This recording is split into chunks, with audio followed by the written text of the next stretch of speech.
As populism rises and political dynamics shift, the defense of liberal democracy becomes an increasing challenging topic. Now, joining us today, Professor Wojciech Sadurski, a renowned legal scholar, political philosopher, and professor at the University of Sydney and the University of Warsaw, has dedicated his career to studying this very issue.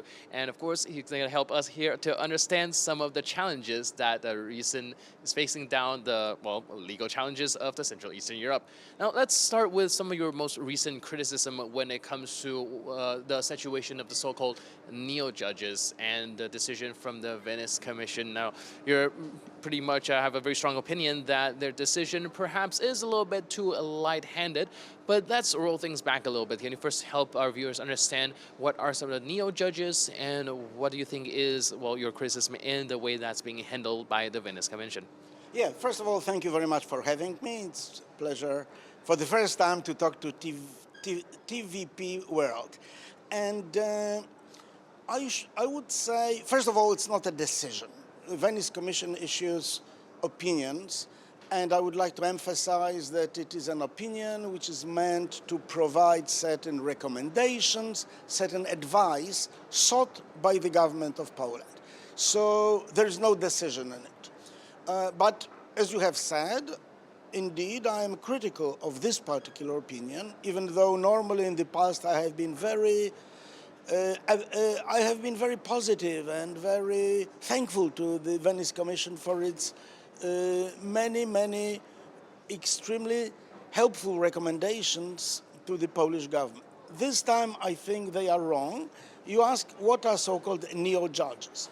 These are judges appointed according to a wrong, legally and constitutionally wrong procedure under the unconstitutional, in my view, statute of late 2017. So all judges appointed or promoted after the beginning of 2018 have been appointed or promoted by the President on the recommendation of the National Council of Judiciary, which is improperly, unconstitutionally composed. In other words, these so-called neo-judges, which is perhaps not a great terminology, I would basically say they are non-judges. These non-judges are incorrectly placed where they are, and there is an urgent need to purge the system and to reopen the application round for new judges to the positions which will be vacated by these improperly appointed judges. Now, going to the Venice Commission suggests that the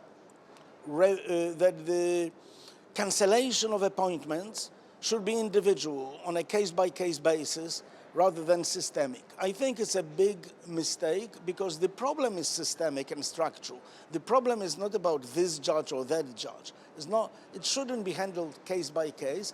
If the problem is systemic and structural, then the solutions should be systemic and structural. That is, there should be the general new rule which would basically say that these appointments are invalid and those judges return to the positions they came from after the procedure post-2018.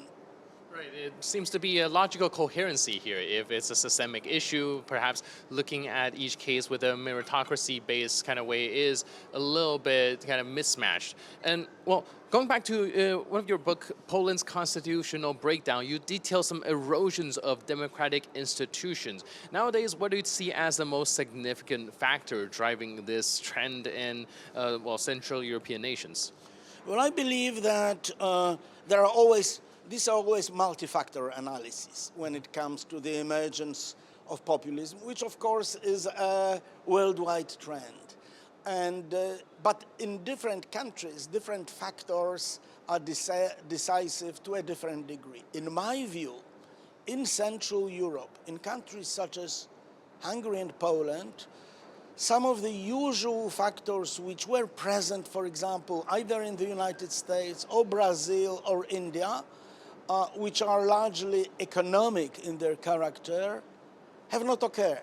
Interestingly, in Poland, authoritarian populists came to power in 2015 when the economic situation was relatively good and when Poland was the only, if I remember, country which emerged from the global financial crisis without any reduction in the GNP. I believe that the fundamental factors here are cultural, and that is what I would call cultural identity. Cultural anxiety. But yes, connected to cultural identity, to traditional values, to traditional structures of power and authority, to traditional hierarchies, largely as declared and protected by the Roman Catholic Church.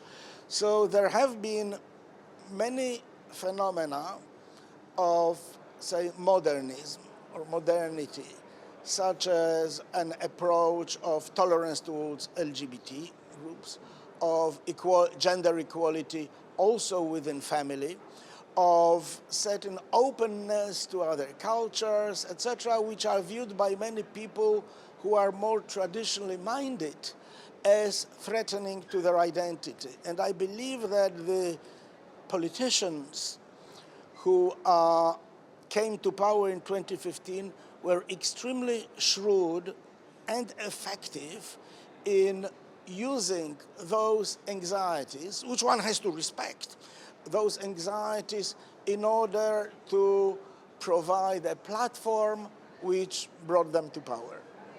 Right, that's very interesting. You mentioned like a lot of different countries have their own reason in which given to the rise of the populists. And well, yeah, I would like to dive a little bit into that as well. You mentioned perhaps some is more economic, some is more cultural, some are more traditional minded, but it all resulted in very similar results of populism on the rise. Do you think that could also be perhaps due to decline of liberalism? I don't believe in decline of liberalism. Maybe because I'm a liberal and I believe that liberalism is still and will be for a long time to come the best answer to various problems, both of identity but also of pluralism. All modern societies are pluralist, but not all modern society transform the actual pluralism, social diversity, into a policy of tolerance. So I believe that liberalism provides people with good answers which support their tolerance towards quote-unquote the others, those who are the others from the point of view of religion or culture or politics or race or sexual orientation or gender or whatever. Now, so I don't see any particular crisis of liberalism, but indeed I see the upsurge of those various populist movements which try to manage and to benefit from real anxieties of people, anxieties which are not connected to liberalism, but which are connected, for example, to migration or to those modernist ideas which I mentioned, or to economic decline, or so-called status anxiety. That is, that there are certain groups which feel threatened with an economic decline and with reversal of the traditional progress in which traditionally in modern societies we believe that we should be better off than our parents and our kids should be better off than we are because there is this linear growth in terms of affluence, standards of living, etc. Now,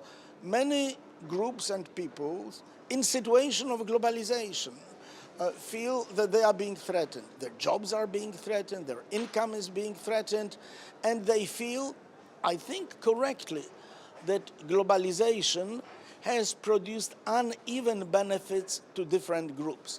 But that's a purely political problem.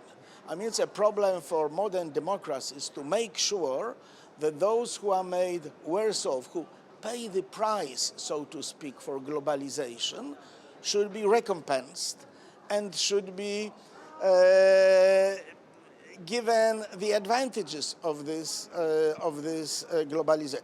Globalization as a whole has been a powerful and positive movement, in my view, but it has produced uneven economic outcome to different groups, and these differences, these inequalities, should be handled by the states.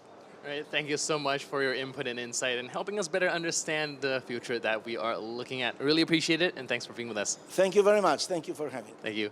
And thank you for watching this edition of World Talks and our interview here. But for more news and updates, please stay tuned to TVP World.